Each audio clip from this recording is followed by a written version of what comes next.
അന്യസംസ്ഥാനത്തു നിന്നെത്തിച്ച kilo കണക്കിന് കഞ്ചാവ് വിൽപ്പനയ്ക്കായി ബസ്സിൽ കൊണ്ടുപോകവേ 2 പേർ പിടിയിലായി.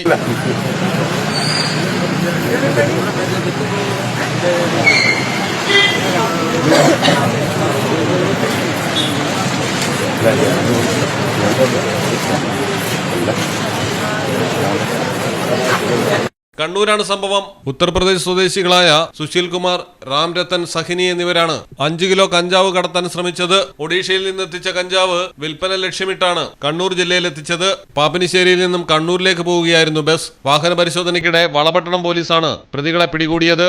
പ്രതികളെ കൂടുതൽ ചോദ്യം ചെയ്യുന്നു. മലയാളം ടെലിവിഷൻ, കണ്ണൂർ.